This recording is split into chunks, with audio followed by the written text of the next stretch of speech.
Welcome to Experiments in Leadership, practical insights for Caribbean business leaders. Hi, welcome to Experiments in Leadership and to our Cyber Resilience series for Caribbean business leaders.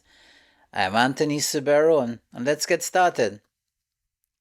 In our last episode, we discussed the difference between cybersecurity and cyber resilience. And if you recall, cybersecurity protects, while cyber resilience addresses recovery and continuity should the organization, God forbid, fingers and toes crossed, knock on wood, be data breached.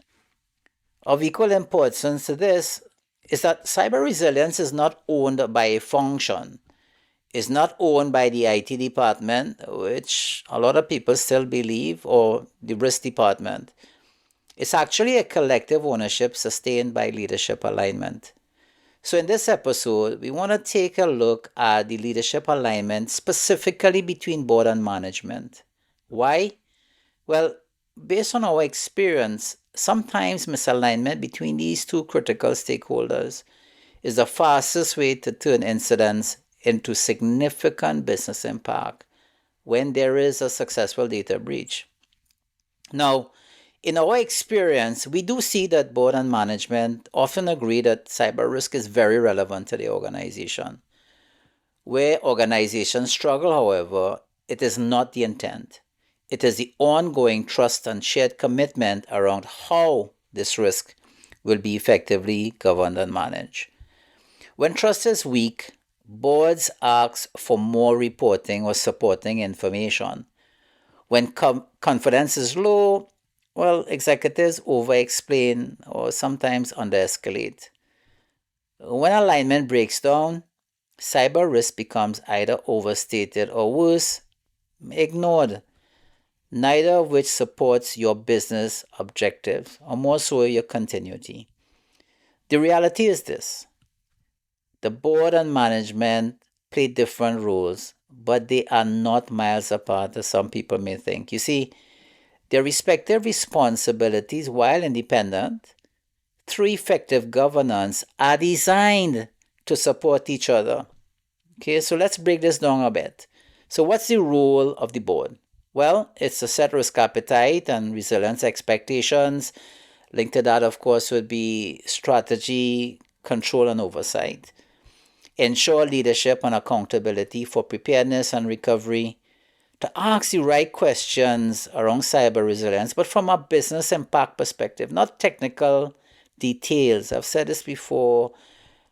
Board of directors shouldn't be asking about tools and all the details from, they shouldn't be getting into the weeds.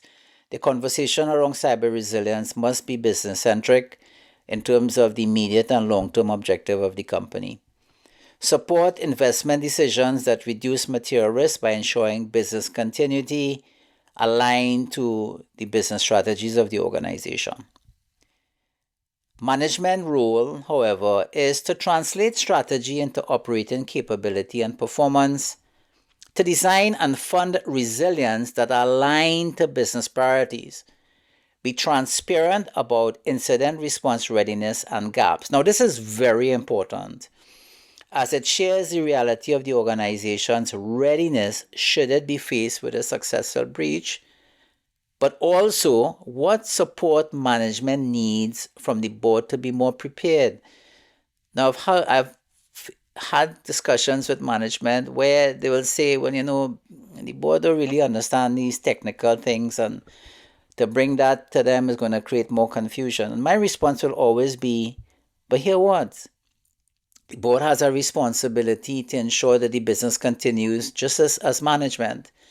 So present the reality of what the issues are, provide the recommendation that is needed to remediate those issues, and give a commitment in terms of the pathway and the process to which you're going to ensure that there's going to be clear deliverable in terms of what is needed from a performance perspective.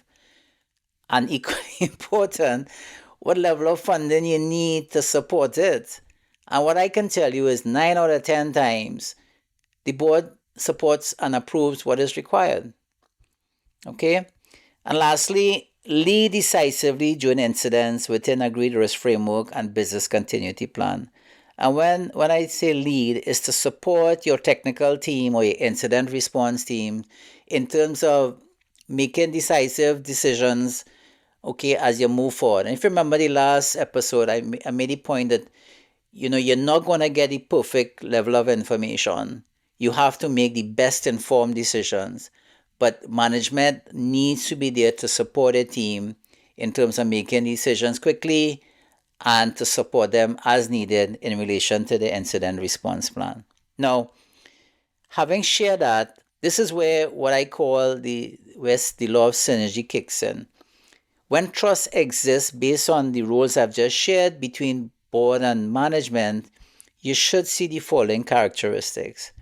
Firstly, executives escalate early without fear of overreaction. And the reason for that is the board fully understands where the organization sits in terms of its preparedness. There's a clear understanding of what the business impact is. There's a clear understanding of what the recovery time objectives are. All right, so the need, once you escalate, there should be no misalignment. The board focuses on outcomes rather than tools and technical details, but of extreme importance, decisions move faster under pressure. And so this is where cyber resilience becomes achievable when both sides are aligned on clear objectives. In the Caribbean, we call that singing from the same hymn book. Now, this alignment transforms cyber discussions from reassurance exercises into governance that supports growth, continuity, and protect your reputation. Yeah. Now, I want to share an actual incident that occurred, all right, with a particular company. So, an incident unfolded late into the quarter. Actually, I think it was the Q4 within the fiscal year. All right, and this is actually a user credential was identified as being breached. Management hesitated to escalate to the board. Firstly, they were unsure how the board would have reacted. And secondly, they believe it was not significant enough to advise the board. By the time the board was informed, the relationship between board and management became tense. And any approvals requested by management, all right, underwent what I call a law and order suspect interrogation. The board just did not trust management. The actual incident was not the failure. Misaligned expectations were. You see, trust does not remove risk. It removes decision hesitation and enables response effectiveness when that risk materializes. But this requires trust and transparency between board and management. And I guess it applies to any important relationship, right? I'm starting to sound like Dr. Phil here. I just want to present what I call a key takeaway question for both board and management. Has your board reviewed and agreed on your organization's cyber resilience objectives that includes recovery expectations and escalation thresholds? Let's say within the last 12 months. What's the relevance of that question? Well, you see, if alignment has not been refreshed and rebased, assumptions tend to fill the gap. And from a business perspective, this is not good. Okay? So I would like to close off with some key leadership takeaways on what we just discussed. The first one is cyber resilience is a shared governance objective. All right? And we explained that in terms of the roles and responsibilities of the board early on, which lends to align board oversight and executive ownership around business impact. Define clear expectations for escalation, recovery, and decision making between board and management. Who does what needs to be reported, what expected outcomes need to be established. Always aim to build trust through transparency and communication. And lastly, review your cyber resilience objectives as part of your business objectives. I am warning you, I'm going to beat this statement like a carnival road march as we spend some time together. If there's one thing coming out of this series, you will walk away with a clear understanding that cyber resilience is not IT related, but a business imperative. Remember, cyber resilience works best when leadership is aligned, not surprised. Okay? So thanks for listening. As we share insights towards building a practical and durable business resilience for you. I'm Anthony Subero. Take good care and bye for now. Thank you for listening to Experiments in Leadership. If today's episode was of value to you, we kindly ask that you share with other leaders. Join us next time as we turn our business challenges into clear and practical guidance.